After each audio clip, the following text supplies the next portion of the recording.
In love kasi at inspired. Janine, sobrang blooming pa rin kahit lagari sa trabaho.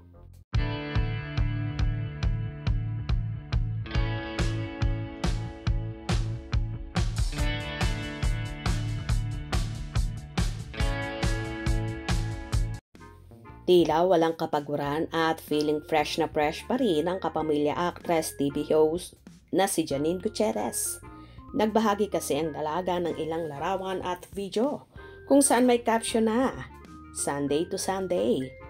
Makikita nga sa mga larawan na ibinahagi niya na so blooming pa rin ang actress at tila ba hindi nga napapagod. Iba kasi talaga kapag in love ganadong ganado na magtrabaho. Ang dami namang pumuri kay Nini na kahit naka-t-shirts lang ay ang lakas-lakas pa rin daw ng datingan ng dalaga.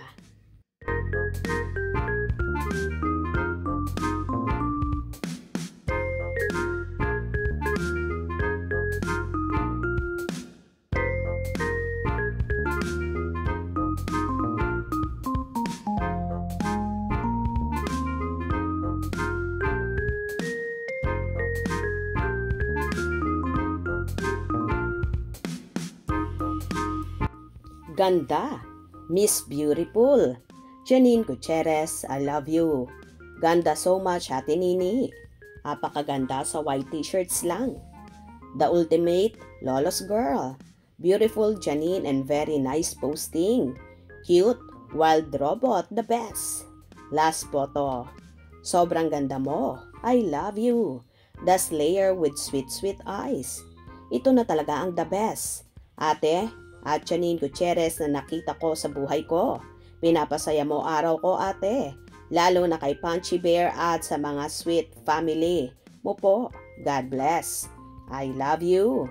So cute, Ate Nini at Janine Gutierrez. Miss you po. More posts, please. Waiting for the vlog too. Super ganda mo, Beb. Bellissima as always. Simplicity is beauty, Janine Gutierrez. Simple but still beautiful. Gandang di nakakasawa. Si Iris pa rin yung nakikita ko. Ang popogi na mga grandpa. Hoping to see you to working with your lolo, Christopher. Well, talaga namang hindi nakakasawa ang kagandahang yon ni Janine na kahit napakasimple ng dating at suot ay grabe pa rin ang lakas ng appeal. Kaya naman hindi kaila kung bakit nahuhumaling ng todo ang nobyong si Jericho Rosales sa ganda at alindog ng dalaga. Kung nagustuhan nyo ang video na ito, comment down below.